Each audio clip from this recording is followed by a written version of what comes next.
무엇을 먹느냐는 것이 아마 중요하다는 뜻으로 그런 말이 나온 듯 합니다. 옛날에는 먹는 게 중요해서 그런데요. 이 말을 빗대서 생각해보면 오늘날에는요, 보는 곳이 곧 그 사람이다, 이렇게 말할 수 있을 것 같아요. 우리의 시선이 주로 어디를 향하고 있는지 잘 생각해보면 대충 우리가 어떤 사람인지를 알 수가 있죠. 여러분, 우리의 시선이 주로 어디가 있습니까? 설마 성경책 이러시진 않겠죠? 주로 텔레비전이나 있나요? 아니면 요즘은 주로 휴대폰에가 있지 않느냐, 뭐 이런 생각이 좀 들기도 합니다. 서울에 있을 때 지하철에서 지나가면 어디 갔다 오다가요, 밤시청에 있었는데 지하철 차까지 쭉 가봤는데 휴대폰 안 보고 있는 사람이 이 사람하고 자꾸 둘밖에 없더라고요. 한 사람도 얘기 없이 휴대폰을 보고 있는데 사람들이 그렇게 열심히 보는가 싶어서 제가 살짝 견면서 봤는데 별거 아니더라고요. 코미디언 텔레비전에 나오는 거 있잖아요. 코미디 그것도 보고 연속극도 보고 이런 모양인데 휴대폰 본다고 뭐 대단한 건 줄 알았지. 텔레비전 보는 건 똑같네, 이런 느낌이 저한테 좀 있었습니다. 그나마 여러분들은 휴대폰으로 성경을 봅니다, 이러면 얼마나 좋겠습니까? 여하튼 우리가 무엇에 시선이 빼앗겨 있느냐, 이런 것은 오늘날 우리가 어떤 사람이냐라는 것을 가르쳐주는 아주 중요한 것이다, 기억하시고 우리의 시선이 어디에 머물러 있는지를 늘 좀 주의하시길 바랍니다. 사실은 어릴 때 무엇을 보느냐에 따라서 우리의 인생은 크게 달라질 수가 있죠. 옛날부터 유명한 맹모 삼천지교가 좋은 예가 될 겁니다. 어릴 때 무엇을 보느냐에 따라서 우리의 삶 자체가 달라질 수 있는 거죠. 오늘 본문을 보시면 예수님의 시선이 머물러 있는 곳이 세 군데가 나옵니다. 하나는 회개하지 않는 도시들이고요. 두 번째는 하나님입니다. 마지막으로요, 어린 아이들에게 예수님의 시선이 머물러 있습니다. 예수님의 첫 번째 시선은요, 회개하지 않는 도시들을 향하고 있습니다. 이것은 표현을 바꾸면요, 복음을 거부한 잘난 사람들입니다. 이 사람들이 예수님께서 할 수 있는 것은요, 책망하는 일밖에 없습니다. 사람이 참 웃기는 게요, 도시 사람들은 시골 사람들을 좀 우습게 여기는 경향이 있습니다. 여러분, 우리는 도시에 살고 있나요? 시골에 살고 있나요? 어려운 건 아닌 것 같은데요. 서울 사람들은요, 대구도 촌, 부산도 촌이래요. 그냥 아주 기가 찼어요. 자기들도 촌에 살면서 뭐 대구도 촌, 부산도 촌, 이런. 그래서 서울 사람들이 안 그래. 당신 어디 사람이요? 김포래요. 뭐가 무슨 서울이에요? 농꾼의 딸이구만. 이랬더니 맞습니다. 어릴 때부터 자기 집에 있던 모성이 자기를 업어가지고 학교 데려다 주고 이랬대 하는 거예요. 제가 그때 그 교회에 소위 말하는 뭐라고 할까, 묵은지 전도사님 두 분이 그랬어요. 한 분은 또 있길래요. 전도사님은 어디에요? 잠실. 그게 무슨 서울이에요? 강 건너편에 뽕나무 많은 동네에서 누이 치던 집 딸이구만. 이랬더니 맞습니다. 그래서 제가 포항 촌놈이 서울 가가 큰 소리 지르고 다니잖아요. 야, 서울 사람이라고 하려면 최소한도 400문 안에 산 사람들은 서울이라고 그래라. 400문 안에 들어가지도 못한 사람들은 서울 사람 소리 하지 마. 맞는 말입니다, 이거요. 그러면서도요, 서울 사람들이라고 얼마나 미세를 보내는지 모릅니다. 어떤 목사님이 포항에서 목회하시다가 대구로 갔다가 서울로 가서 지금은 서울에서 목회하고 계십니다. 이분이 저한테 했는 얘기가요. 오늘 제가 포항에서 대구에서 서울로 왔는데 사실은 점점 시골로 가고 있어요. 이해가 되십니까? 서울이라고 그렇게 폼 잡는 그 동네 중에는 상당수 동네가요, 포항보다 못한 시골이에요. 그런데도 서울에 산다고 대구 사람을, 대구만 해도요, 그 어떻게 살아요? 이러고 돼 있어.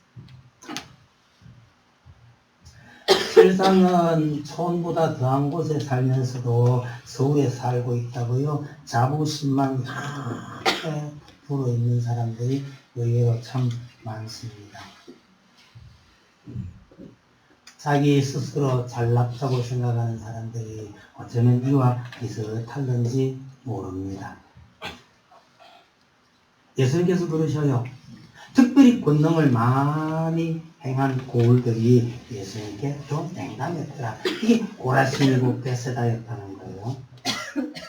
21절 한번 보세요. 화 있을진저 고라시나 화 있을진저 베세다야. 너희에게 행한 모든 권능을 두루와 시돈에서 행하였더라면 그들이 벌써 베옷을 입고 제에 앉아 회개하였으리라. 이런 거죠. 차라리 이방인들이 사는 두로와 시돈에서 권능을 행했다면 그 사람들은 벌써 복음을 받아들였을 것이다. 고라신이나 베세다가요, 지금 우리가 보면 전 동네예요. 그런데 그 당시에 보면 그 동네에서 그래도 큰 도시라고 건방지게 그만들고 예수님 말씀을 듣지 않았더라. 그런 얘기입니다. 옛날에 그런 얘기 많잖아요. 엄청난 시간과 돈을 들였지만 결과가 시원찮은 아들한테요. 야 이놈아, 내가 너 공부시키려고 돈을 얼마나 들이는데 들인 돈이 얼마지 않으냐? 이렇게 물을 때요. 돈이 아까운 게 아니고 사실은 가슴이 아픈 겁니다. 예수님께서 진짜 예수님을 받아들여야 할 그 유대인들을 향해서 이렇게 아픈 얘기를 하고 계시는 거죠. 라마인데 보면요, 그런 아들이 있는 집 옆에는요, 꼭 가난하지만 공부 잘하는 옆집 아이가 꼭 있더라고요. 거의 비슷한 얘기예요. 복음을 받아들여야 할 유대인들이 예수님을 거부하고 이러니 결국은요, 이 복음이 유대인들을 떠나서 이방인을 향해서 가더라는 거죠. 가버나움도 마찬가지였다고 말합니다. 그건 예수님께서 갈릴리에서 사역하실 때 그 주로 사역을 하셨던 그 중심지가 가버나움입니다. 그 가버나움이 예수님을 제대로 받아들이지 않으니 오죽하면 소돔에다가 비벽을 다하십니다. 요한복음을 쓴 요한은 이런 상황을 가리켜서 자기 땅에 오매 자기 백성이 영접지 아니하더라 라고 말씀하시는데, 저는 예수님은 이 땅에 오시면 이런 아픔을 겪어야 한다는 걸 아시면서도 이 땅에 오셨으니 얼마나 감사한지 모릅니다. 여러분, 사람들 중에 능력 있는 사람들은요, 하나님의 부름에 잘 응하지 않습니다. 공부 잘하는 학생들은요, 남의 말 잘 안 들어요. 특히 선생님들에게 감사할 줄도 잘 모릅니다. 다 같은 현상이에요. 먹고 사는데 걱정 없으면요, 하나님 잘 안 찾아요. 그러니 부자가 하나님 나라에 들어가는 것이요, 약자가 바늘길에 들어가는 것보다 더 어렵다고 말하는 거죠. 그러면 우리 인생은 전부 가난한 자가 되어야 합니까? 가난한 자의 마음을 가지는 것, 이것이 중요합니다. 그래서 심령이 가난한 자는 복이 있나니 라고 예수님께서 가르치셨는데, 적어도 이 땅에는요, 마음이 부자인 사람이 너무 많아요. 오늘 우리도 이 세상을 바라보고 이 세상에 발을 담그고 살고는 있지만 이 세상은 복음을 기뻐하고 믿는 사람을 그렇게 환영하지 않습니다. 더군다나 물질적으로 참 풍요로워지는 사회죠. 교회보다 재밌는 것이 천지로 널려 있습니다. 그런 반에요, 믿는 사람이 더 모범적이지도 않다면 이건 말을 하나만 하잖아요. 우리가 더 희생하고 더 베풀고 섬기며 살아도 될지 말지입니다. 우리가 이런 세상에 살고 있다는 것을 잊지 맙시다.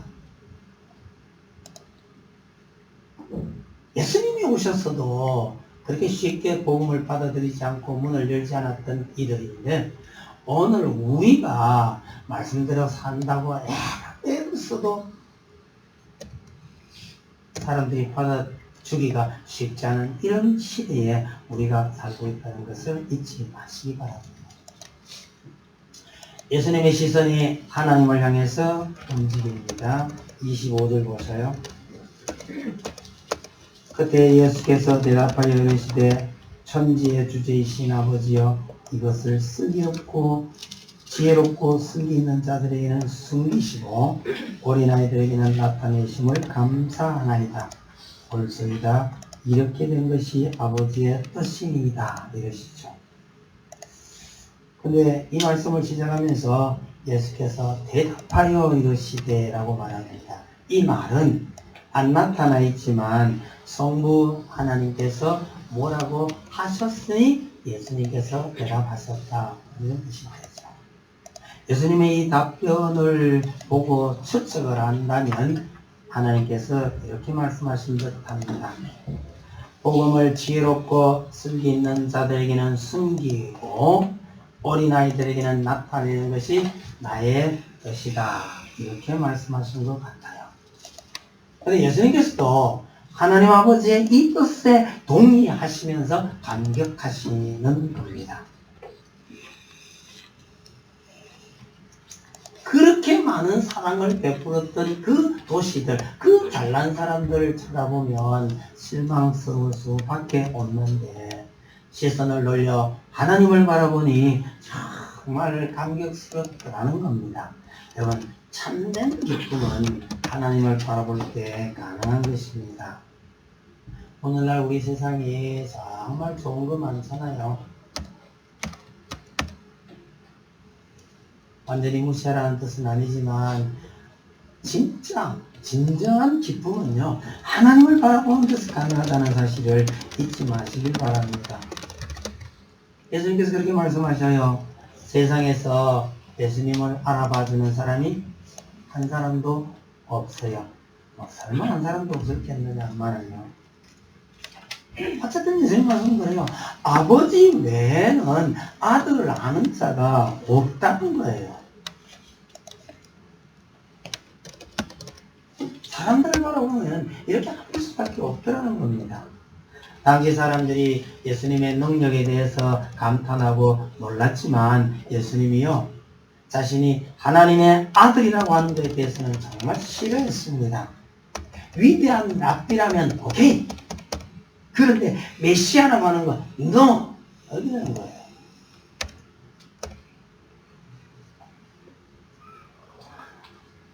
정말 스스로 잘났다고 생각하는 인간들을 바라보면 절망스럽지만 하나님의 뜻을 알면 위로가 됩니다.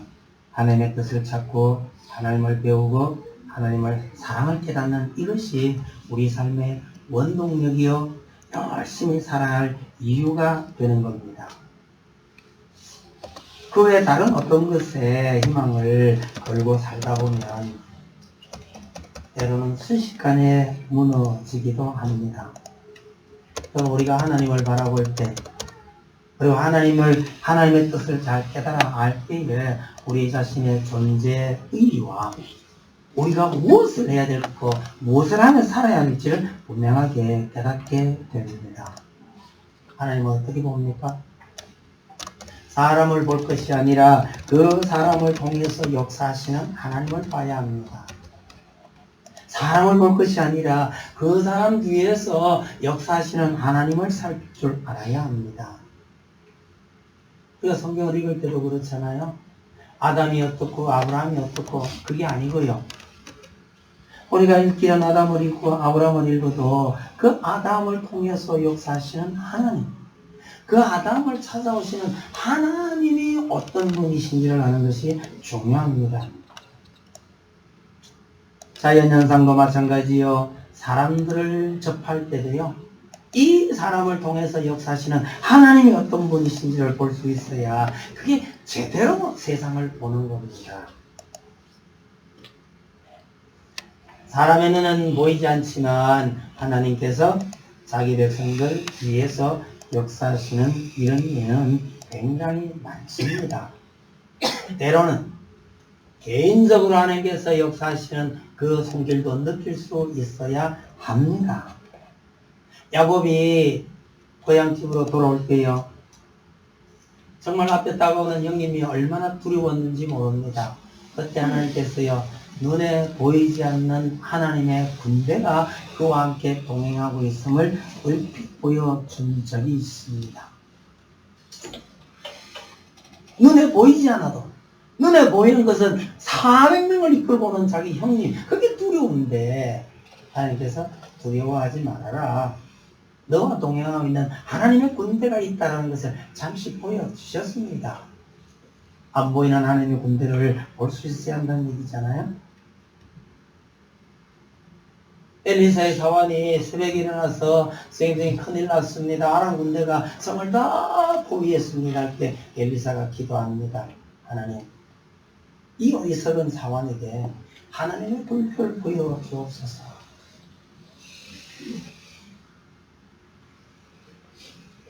그럼 오늘 우리도 세상만 바라보고 있으면 답답하고 이밖에 없습니다. 뭐 그래도 너무너무 좋은 세상이라고 말하기도 하죠. 맞습니다. 그런 측면도 있습니다. 그러나 우리가 진짜로 보아야 할 것은 현실 너머에서 역사하시고 계시는 그 하나님을 알아야 합니다. 그 하나님을 알지 못하면 인생이 너무너무 고달파지는 거죠. 하나님께서 일찍이 야곱을 만나셨어요. 네가 어디로 가든지 내가 너와 함께하면 너를 지키며 너를 반드시 이 땅으로 돌아오겠다고 하셨는데 야곱은 그 약속을 깨끗이 잊었습니다. 그리고 고비마다 너무너무 고통스러워하는 거예요. 그러니 그가 바로 앞에 섰을 때요.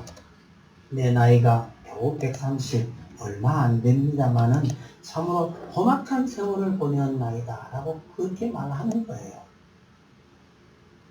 여러분, 오늘 우리가 이 땅을 살면서 이 땅의 삶이 그렇게 평탄하지는 않습니까? 참 힘들고 어려운 일들이 굉장히 많을 겁니다. 그런데 오늘 하나님 덕분에 참 행복한 삶을 살다가 다시 하나님께로 돌아갑니다 라고 말할 수 있으려면요. 이건 현실이 아니고 현실 너머에 있는 하나님을 볼 줄 알아야 한다는 사실을 기억하시기 바랍니다. 하여튼 예수님께서 하나님을 바라보았더니 예수님의 눈에요. 어린 아이들이 보이는 거예요.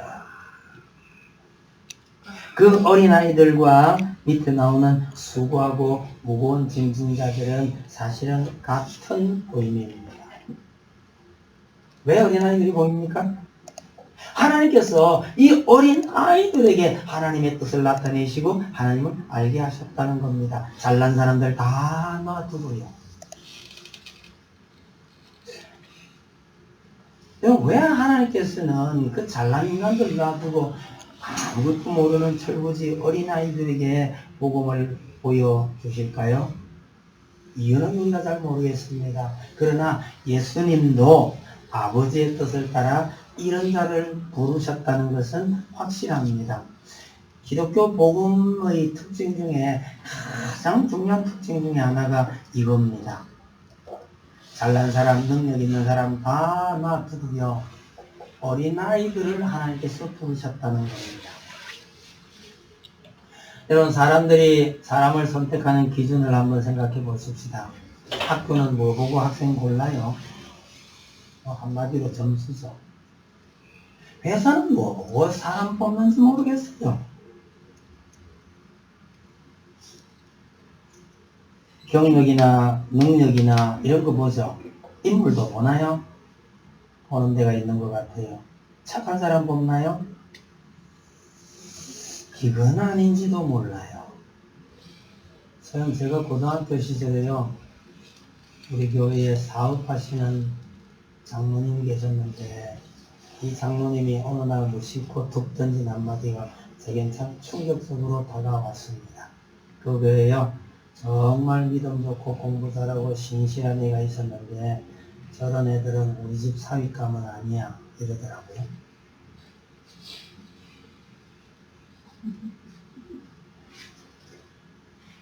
정말 믿음 좋고 공부 잘하고, 그런데 우리 집 사윗감은 아니야. 그러면요, 사업하는 그 집의 사윗감은 어떤 사람을 원하는 걸까요? 여하튼 제가 그 말을 처음 들었을 때, 지금은 이해를 합니다만은 그 말을 처음 들었을 때는 대단한 충격으로 제게 다가왔습니다. 아, 한 교회에서 같은 신앙을 가지고 형제여 참 귀하게 여긴다고 말하지만 자기 사위를 뽑을 때는 아니구나. 어떤 사람 뽑을까요? 뭐 우리가 하는 말로 하면 사업 수단이 있는 사람, 사업할 수 있는 사람이어야겠죠? 사업을 어떤 사람에게 물려줘요? 믿음 좋고 착한 사람요? 그런 사람은 사업을 말아먹을 가능성이 좀 많다는 거죠. 그러면 며느리나 사위를 맞이할 때 뭐가 제일 중요합니까? 재력이나 인물이나, 요즘은 키를 너무 많이 보더라고요. 키가 작으면 치도 못 보고 장가도 못 가요. 강감찬 장군이나 박정희 대통령이 대선 났으면 장가 못 가실 겁니다.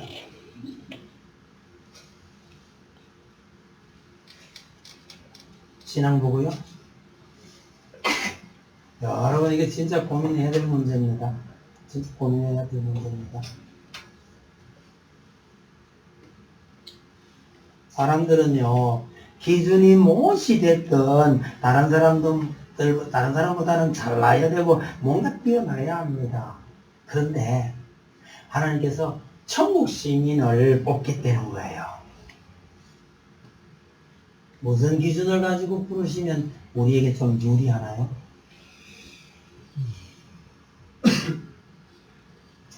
공부 잘하는 사람 고르기 시작하면 참 머리 아프잖아요. 돈 많은 사람 불러도 머리 아프죠? 인물로 할까요? 우리에게는 뭐 인물을 좀 배운 분들이 더 계시고요.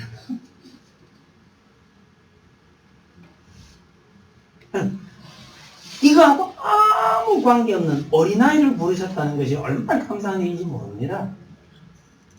예수님께서 12제자를 불렀습니다. 얼마나 열심히 기도하고요. 고르고 골라서 12명을 골랐습니다. 어떤 사람들이죠? 최소한도요, 잘난 사람은 아니었습니다. 요즘 회사에서 면접 봤다면 전부 불합격될 이런 사람들만 다 불러 모으셨어요. 고린도전서 1장에요. 형제들아 너희를 부르심을 보라. 육체를 따라 지혜로운 자가 많지 아니하며 능한 자가 많지 아니하며 문벌 좋은 자가 많지 아니하도다. 그럼 하나님께서 어떤 사람을 부르셨다고 말합니까? 세상에 미련한 자들, 세상에 약한 자들을 하나님께서 부르셨다고 말합니다. 야고보 2장입니다. 하나님이 세상에서 가난한 자를 택하사 믿음에 부유하게 하시고 또 자기를 사랑하는 자들에게 약속하신 나라를 상속으로 받게 아니하셨느냐. 가난한 자를 택하셨다는 거예요. 돈 많은 사람 걱정 좀 되겠다, 그죠? 우리에는 막 큰 돈이 없으면 괜찮습니다. 여러분, 예수님께서 말씀하신 메시아의 사역 중에 중요한 특징 하나는요, 가난한 자에게 복음이 전해진다고 하라, 이거 있죠. 기독교 복음은요, 가난한 자에게 복음이 전해지고 있다는 겁니다.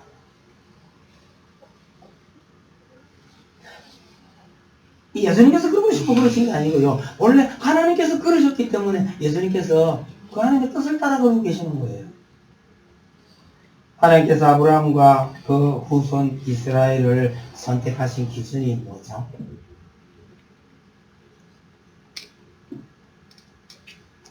신명기 7장 7절에요. 너희는 가장 수요가 적은 민족이니라, 이렇게 말씀하셨어요. 하나님께서 이스라엘을 택하신 이유가요, 수요가 적었기 때문이라고 말하는 거예요. 여러분, 고대에 수요가 적다는 것은 불쌍하다는 뜻입니다. 고대의 싸움은 전부 머리 싸움이잖아요. 근데 수요가 적다는 것은 가장 불쌍하다는 뜻입니다. 불쌍해서 내가 너희를 택했다고 말씀하시는 겁니다. 여러분, 하나님 눈에 불쌍하게 보이길 바랍니다. 그럼 지금까지 말씀드린 이 이야기들이 있잖아요. 세상에 미련하고, 세상에 약하고, 잘난 것 없고, 가난하고, 불쌍하고, 이런 특징을 한꺼번에 표현한 것이 바로 어린 아이라고 하는 겁니다. 이 어린 아이라는 것이 지혜롭고 설리 있는 자들과 반대되는 의미입니다. 아까 보셨지만 다시 한 번 더 보세요. 25절에요. 중간에 이것을 지혜롭고 슬기 있는 자들에게는 숨기시고 어린아이들에게는 나타내심을 감사하나이다. 이 말은요, 이 어린아이라는 것은 지혜롭고 슬기 있는 자들과 반대 의미로 쓰고 있는 겁니다. 이걸 다른 말로 계시를 받은 자라고 말합니다. 계시를 받았다, 많이 좀 어려워서 그렇지, 하나님께서 주시는 말씀, 하나님의 말씀을 받아들인 자라는 뜻입니다. 이걸 또 쉬운 말로 하면요, 예수 믿는 자라는 뜻입니다. 여러분, 우리가 어쩌다가 하나님의 백성이 되고 어쩌다가 하나님에게 구원을 받았습니까? 이유 딱 하나를 대라고 하면요, 오늘 이 본문은 우리가 어린아이이기 때문이다 라는 뜻입니다. 우리가 어린아이라고 말하는 것은 우리 스스로 어떤 능력을 지녔다는 것이 아니고 하나님의 말씀을 아무 생각 없이 그냥 곧이곧대로 받아들였다는 뜻입니다. 여러분, 어린아이들은요, 어른들이 뭐라고 그러면 거짓말인지 진짜인지 따지지 않고 그냥 곧이 들어요. 그래서 나쁜 어른 만나면 큰일 납니다. 여러분, 우리가 어린아이와 같을 때에 나쁜 어른을 만난 것이 아니고요, 참 좋은 어른을 만난 겁니다.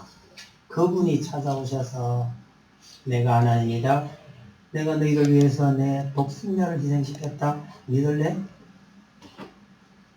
아무 생각 없이 예, 믿겠습니다. 이게 우리의 믿음이에요. 여러분, 사람들 사이에서는 어린아이같이 되면 안 됩니다. 여러분, 가진 거 다 틀려요. 다 뺏겨요. 그러나 하나님 앞에서는 당연히 어린아이처럼 되어야 합니다. 왜? 하나님께서 그런 사람을 찾으시기 때문이죠. 똑똑한 사람들은요, 하나님 없어도 저 살 수 있습니다. 내 힘으로 얼마든지 할 수 있습니다. 똑똑한 사람들이에요. 또 불행한 사람입니다. 하나님의 도움 없이는 전 하루도 살 수 없습니다 라고 하나님 앞에 엎드리는 사람, 인간적으로 볼 때 불쌍해 보일는지 모르지만 그런 사람이 진정한 행복을 발견하게 될 것입니다. 그럼 예수님께서, 하나님께서 어린아이들을 부르신대요. 그러면 이 어린아이들을 불러서 뭐 하시려고 그럴까요?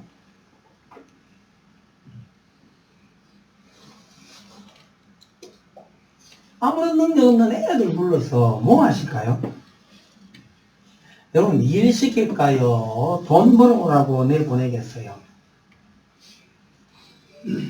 이 어린아이들을 불러서 예수님께서 뭐라고 하시냐? 나의 멍에를 메고 내게 배우라. 그러면 쉼을 얻을 것이라고 말합니다. 여러분, 하나님께서, 예수님께서 어린아이 같은 우리를 불러서 앵벌이 시키는 걸로 착각하지 마시기 바랍니다. 이란들이 그런 짓을 많이 한다고 그래요.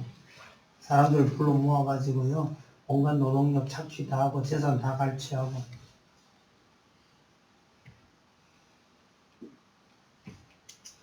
여러분, 이건 답변 한번 하셔요. 하나님께서 어린아이들을 불러다가 뭐 하실까요? 여하튼 예수님 말씀은 나의 멍에를 배우고 나에게 배우라.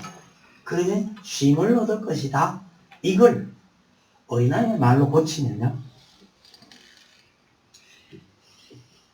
어린아이들 일이 뭐예요? 지금 아이들 키우는 엄마들은 알잖아요. 애들 일이 뭐예요? 놀고 먹는 게 일 아니에요. 지금 갓난아이들 키우는 엄마들 있잖아요. 걔들 지금 어디 내보가 돈 벌어올 거예요? 돈 벌어오면 좋아하시겠어요? 아니요. 그냥 잘 먹고 놀고 잘 자면요, 얼마나 감사해요. 그게 어린아이의 일이에요. 어제 저녁에도 우리 딸내미가 동영상을 하나 보냈던데 자랑스럽다고 보냈겠죠? 별거 아니에요. 눈이 많이 왔는데 눈덩어리 이렇게 있는데 이거 빨라 깨는 거. 그럼 뭐라고 그걸 보내요? 근데 몸이 가버려서 그런지 잘 안 깨지더라고요. 잘 안 깨지는데 그걸 야 기통이 밟아라 뭐 차라리 감자칩으로 보냈는데 그거 뭐로 보내요? 그거? 엄마 입장에서는요, 그게 아주 귀한 겁니다. 여러분, 하나님께서, 예수님께서 어린아이들을 부르셨다 그런 거는 우리는 어린아이로서 불려온 겁니다. 그러건 뭐 열심히 하면 돼요? 돈 벌 생각하지 말고요, 열심히 놀고 있을게요. 여러분, 교회를 위해서 정말 열심히 일하고 있는데 무슨 목사님 그런 말씀 하십니까? 우리가 교회를 위해서요, 아무리 열심히 일하고 섬기고 해도요, 그건 일 아니에요. 노는 거예요.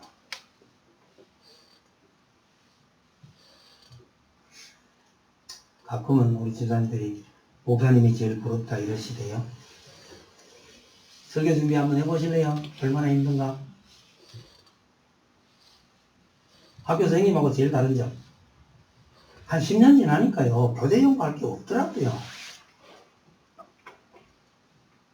특히 영어쌤들은 보통 4반, 5반 들어가잖아요. 저 4번째, 5반쯤 가면요, 교과서 들고 갈 필요 없어요. 똑같은 소리 몇 번만 반복하면요, 문장 자체를 다 외워져요. 그러니까 막말로 교과서 안 들고 가가지고요, 그냥 책도 없이 본문 외워가면서 저기 하면 그냥, 와, 우리 쌤 대단한 게 아니고 잘 그렇게 되는 거예요.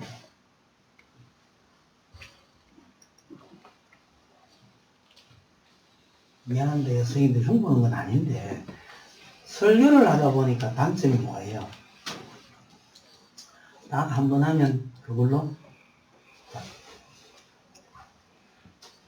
고민이 하나 있습니다. 우리 교회를 처음 시작할 때에 정말 중요하다고 생각하는 설교들을 초기에 다 했거든요. 그때 10몇 분밖에 안 계실 때예요. 거기에 제가 생각하는 진짜 중요한 설교들 거기 다 들어있거든요. 자, 이걸 또 해야 돼요? 말아야 돼요? 10번을 해도 돼요, 10번. 감사합니다만은 2번은 설교가 거의 없어요. 성경 본문을 쭉 경도를 해놔놓고요. 내가 어디에는 설교를 했네, 어디는 안 했네, 이거요. 10년치 분량을 제가 다 살피고 있습니다. 그리고 여길 왜 안 했지? 얘가 찾아낸 게 오늘 이 마태복음 이 본문입니다. 펴놓고요. 이 본문을 가지고 어떻게 설교하지? 본인을 보통 해서 되는 문제가 아닙니다.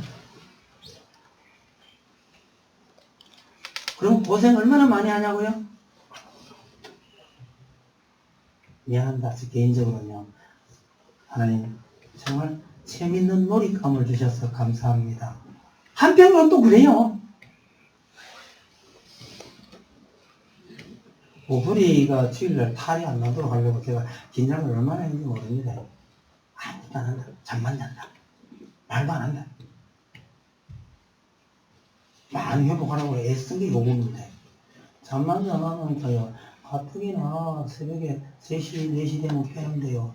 눈 뜨면 새벽 1시야. 어떻게 해요? 책상머리가 앉았죠. 설교 준비를 잘 해야 될 텐데 이런 부담감이 있지만 또 한편으로 보면요. 아, 이게 하나님께서 나름대로 놀으라고 주신 거 이런 느낌이 있어요. 이런 얘기 스트레스 하는 사이죠. 이게 만약에 설교 준비가 스트레스 쌓이기 시작하면요. 뭐가 못해요. 제 얘기만 아니고 우리가 예수 믿는다고 교회를 정말 충성스럽게 섬기고 옛날 설교들 충성하는데 말도 못하잖아요. 왜요? 하나님께서 우리에게 베푸신 은혜가 얼마나 크고 놀라운 것인지를 잘 알기에 거기에 대한 감사로 충성하고 열심히 하는 거예요. 노는 겁니다.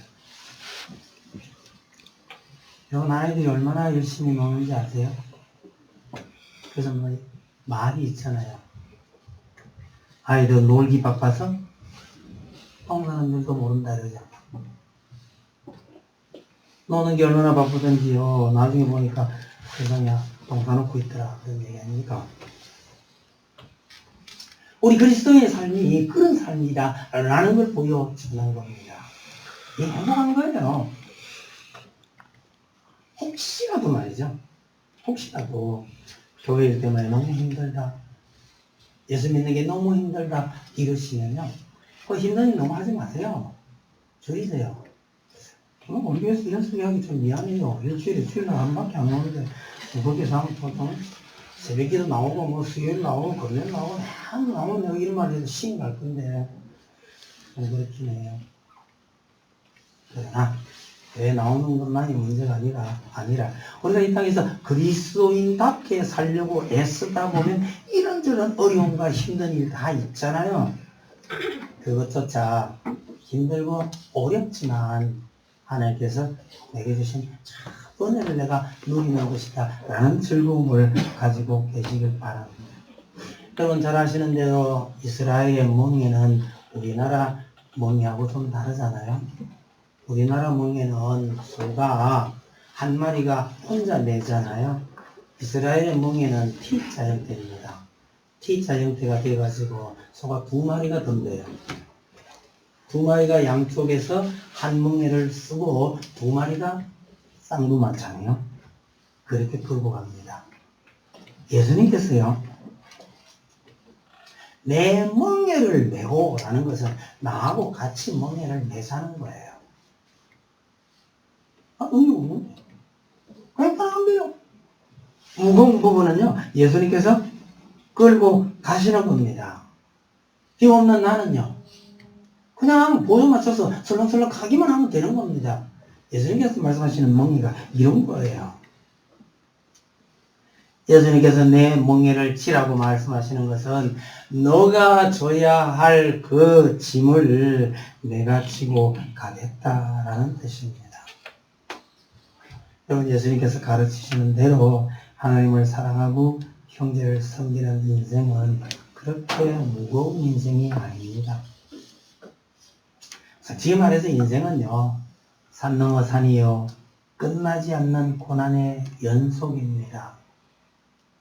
우리보다 훨씬 힘들고 어려운 고난을 겪었던 사도 바울이 이렇게 말합니다. 우리가 사방으로 우겨쌈을 당하여도 쌓이지 아니하며 핍박을 받아도 버림받지 아니하며 거꾸로 떨림을 당하여도 망하지 아니하고. 사람들이 볼 때는요, 자빠졌고 환난받고 거꾸로 졌어요. 그런데 실상은 그게 아니라고 말하는 겁니다. 그 보기에 그러할지라도요. 고린도후서 5장에서는 이렇게 말합니다. 근심하는 자 같으나 항상 기뻐하고 가난한 자 같으나 많은 사람을 부유하게 하고 아무것도 없는 자 같으나 모든 것을 가진 자로다. 아니, 아무것도 없으면서 어떻게 이런 말 하는지 모르겠어요. 말씀 뵙겠습니다. 여러분, 우리는 믿음으로 구원을 얻었습니다. 믿음으로 얻었다는 것은 우리가 노력한 것 없이 얻었다는 것을 의미합니다. 믿음으로 우리가 하나님의 백성이 됐다는 것은요, 아이들처럼 놀고 먹고 있다는 뜻입니다. 놀고 먹는 그게 일이라는 뜻입니다. 여러분, 믿는 자답게 사는 것이 참 어렵다라고 말하는 분들이 참 많아요. 여러분, 믿는 자답게 사는 것이요, 어린아이가 놀고 먹는 것처럼 그렇게 되기를 바랍니다. 어려운 문자 하나 씁시다. 오랜만에. 호모 누덴스란 말이 있죠. 우리말로 번역은 놀이하는 인간 혹은 뭐 유의하는 인간 이렇게 번역이 된 듯 합니다만은요. 여러분, 우리 인생은, 사람은요, 놀이하는 존재라는 거예요. 놀이가 어떤 놀이냐에 따라 다르지만요. 여러분, 하나님에게 불려와서 하나님 앞에서 정말 놀이하듯이 살아가는 인생. 이걸 전 호모 누덴스라고 부르고 싶어요.